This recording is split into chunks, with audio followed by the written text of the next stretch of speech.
Okay, my friends.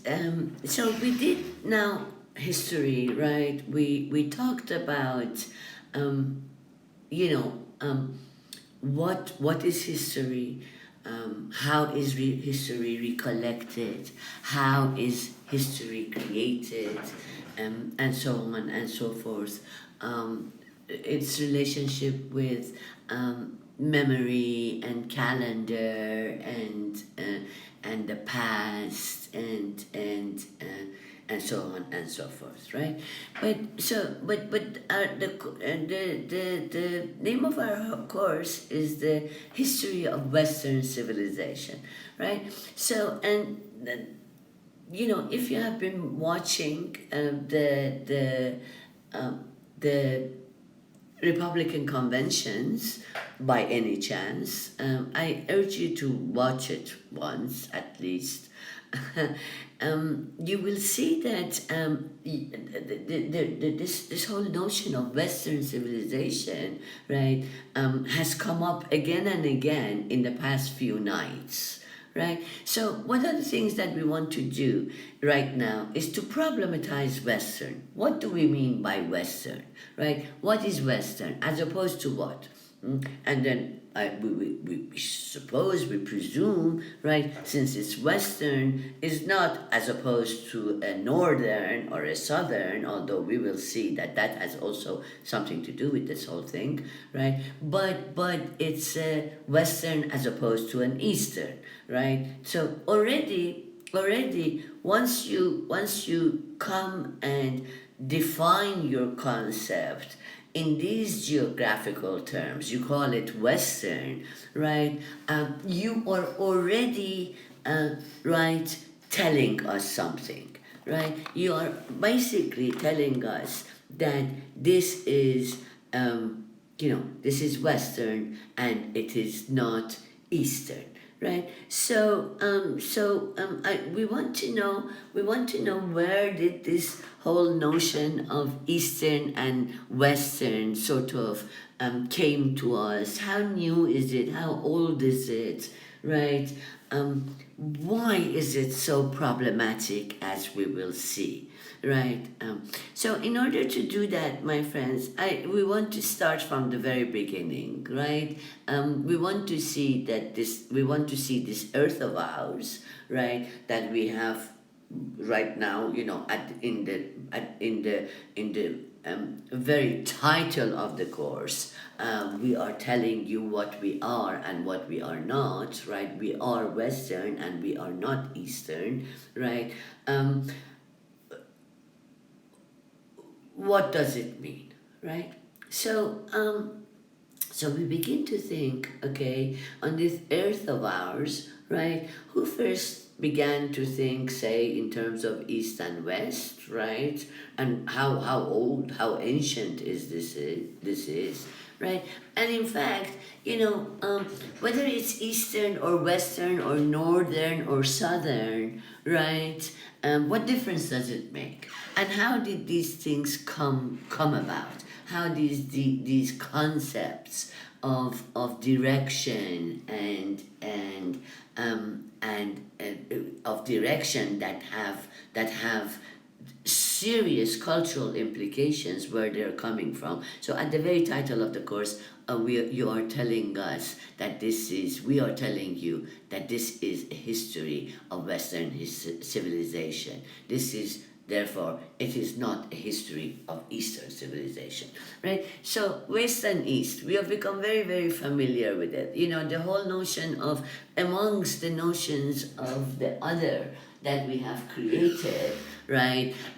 Besides, the color of our skin and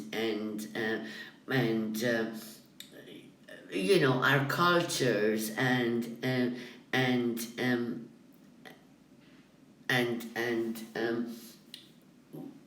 whatnot, right? Okay, I lost my train of thought here a little bit, my friends.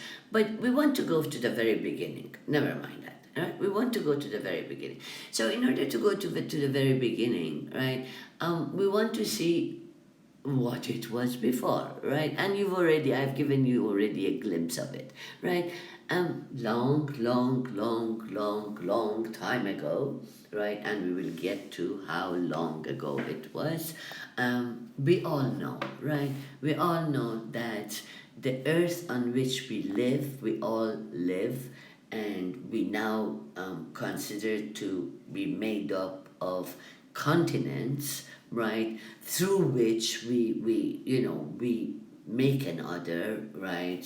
There's Africa, there's South America, how many continents there are, we will get to it later on. But before there were continents or anything, right, one of the last mass pieces of earth, right, sort of plates of earth, right, as we know, was called Pangea. And I want you to look at this Pangea, right,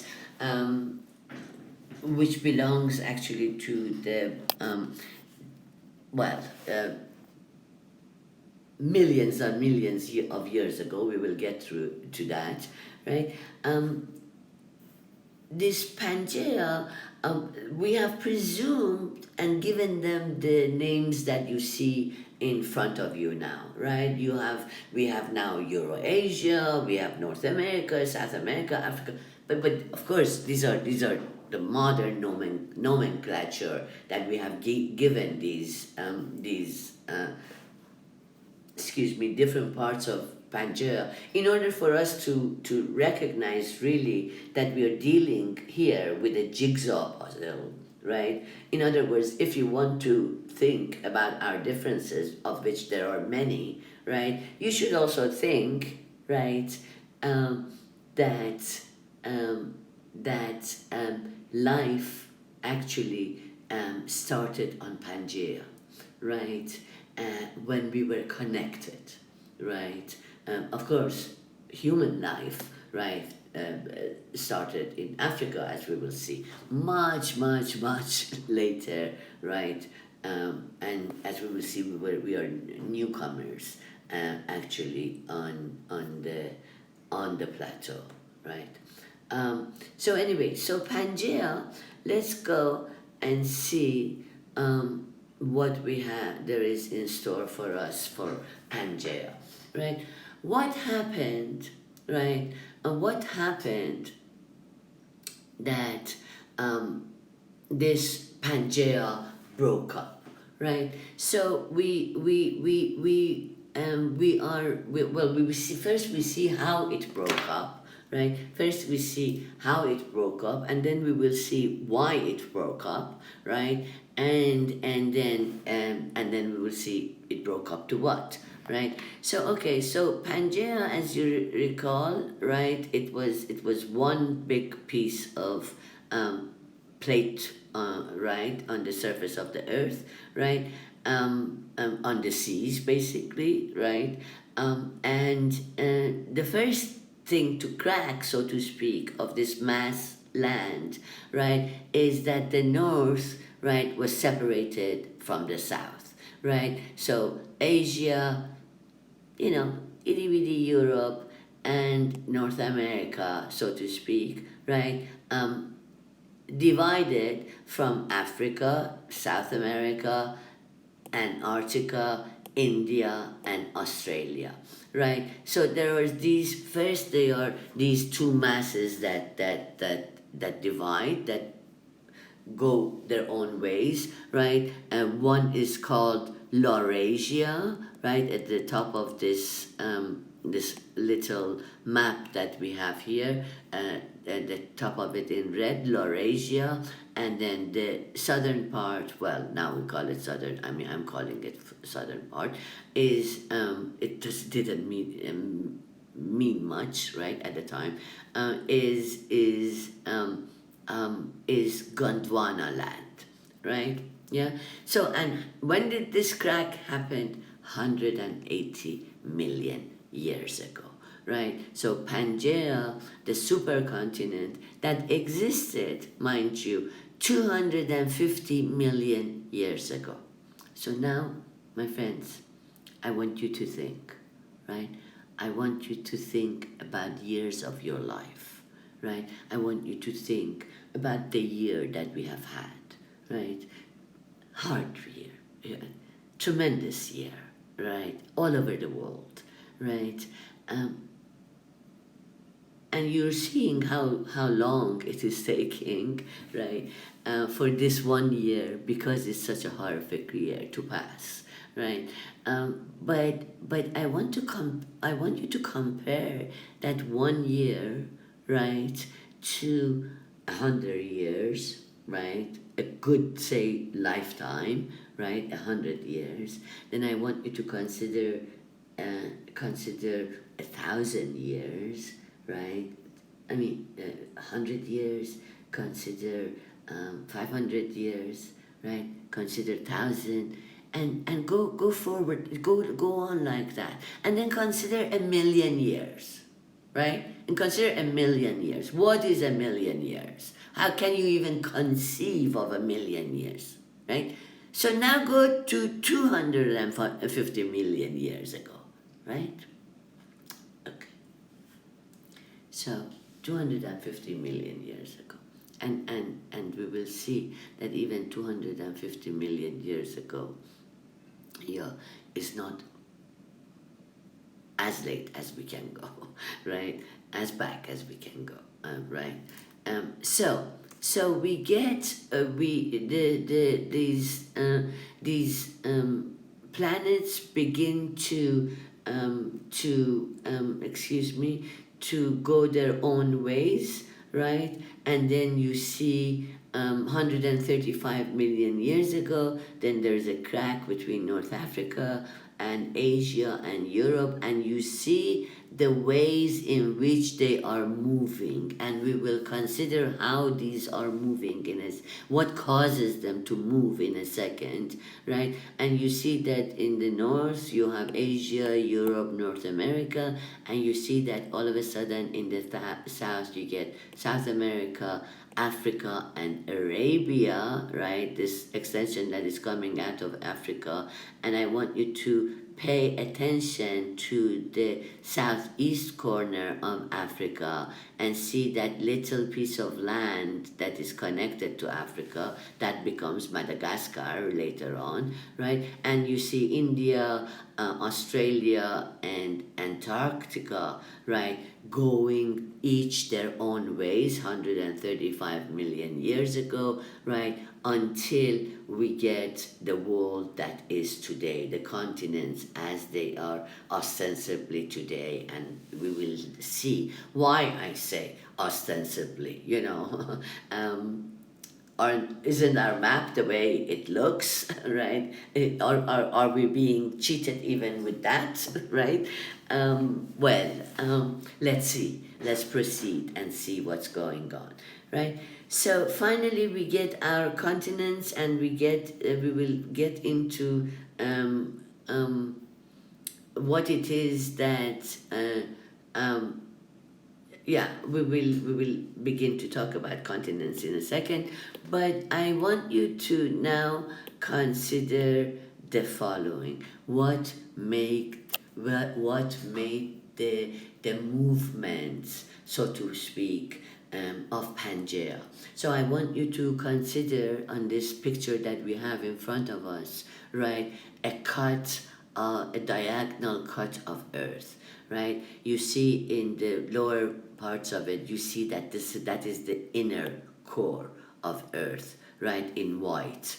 Then you will see that there is the outer core, right? Then you will see, the red part, right, which is called mantle, right, mantle of the Earth, which is directly below not only the continental crust that you see up there, but on the oceanic crust, because ocean has a base as well, right? There's a crust to that as well, right? So there is that mantle just below the crust of the Earth, right? And what is happening in the mantle of the Earth, right, is that magma magma. I'm sorry, magma, right? The stuff of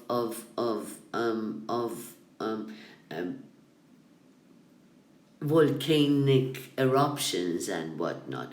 Magma, right, is the heat of the magma, right, is making these molecules, right, to move and move, and ultimately they have a movement, circular movement as such, right? And this creates pressure, this movement creates pressure. You have to imagine millions of these round circles, like molecules of it, just moving around and around and around, right? And of course, yeah, that creates pressure on the crust of the earth, and then you get the cracks, right? That we had in Pangea, right? So we just bear with me. I want us to see this together as well, and then we will continue. This is like 2-3 minutes. Hey Google, And what is the unfortunately, we highest have to mountain in the listen world? to Mount this. Everest at 8,848 Mount Everest, I meters. think. Okay. Looking at the history of the Earth, we can go back to a time when all the continents we're familiar with, and some we might not be, were joined together in one supercontinent. This supercontinent was Pangea, which means all the Earth in Greek. So obviously, if they're in a different position now than they were then, they must be moving. This is called Continental Drift, first proposed by German scientist Alfred Wegener in his book The Origin of Continents. But is this all just speculation? How do we know this is not some wild guess? Firstly, just by looking at a map, you can tell that there is some sort of pattern. The coastlines of Africa and South America line up quite well, This is our indicating jigsaw they puzzle. could have been together at one point. But people often see things where they don't exist, like a face on the moon or a shape in the clouds. Clearly, if something was together, then pulled apart, they must share something more unique than land itself. Many fossils of the same species have been found across continents. These are species that cannot swim, so they had no way of crossing any ocean. The Triassic land reptile Lystrosaurus has been found in Antarctica, India, and southern Africa.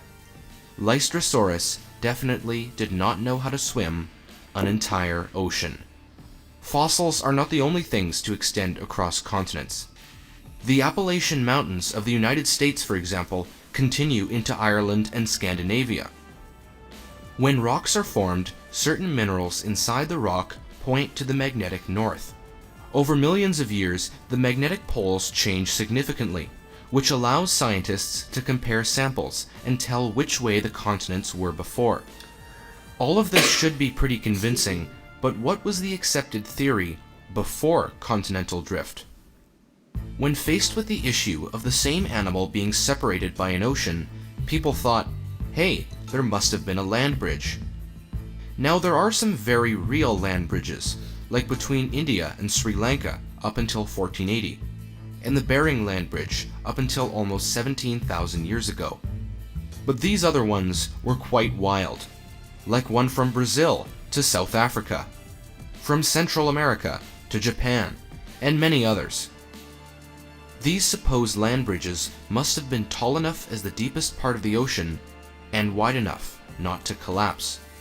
That would be quite a formation. And according to them, these land bridges just vanished without a trace? Wegener's theory was first rejected by virtually everyone, and he was ridiculed. The continents have moved, are currently moving, and will continue to move. This is why we have mountains, volcanoes, and all sorts of features. And until next time, thanks for watching.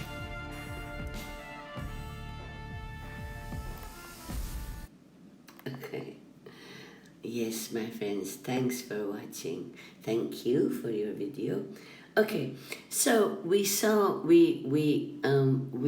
of went through this whole business of our continental formation. But before we go on with it, I want us to go to the various eras that we have to see how life develops, right? So we begin with the era with the Panacea period, right? I begin with the Panacea period because if you see it on the right hand side, right, of your of your sort um, of the computer in front of you, right? Forgive me. So, and you see that we begin with the Ice Age, right? Ice Age that we have sort of put in the sort of year zero, right? And we see that lifetime, right? The earliest primates, right? Um, this is the chronology, by the way, of Panacea, right? The time period, right? You see that you see here, yeah, the earliest primates, earliest apes, right? Flowers, birds, dinosaur plants, tetrapodas, you know, three-legged creatures, and so on, right? And then you see here something like called Cambrian explosion, right? Which is one of these explosions that takes place when you know when basically life is forming on Earth and whatnot, right?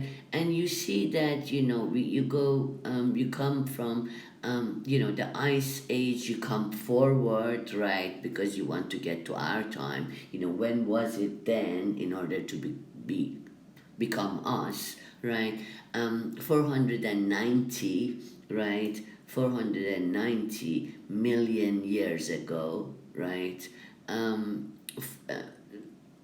Yeah, 490 million years ago, you see that, you come down, right? 490, I'm sorry, yeah, okay, right. No, I'm sorry,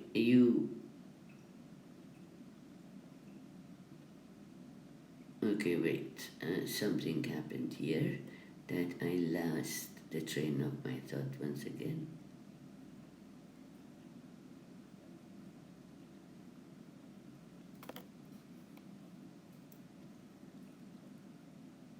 Okay, my friends, just fast forward, right? This part, the silence part, right? And see how things develop, right?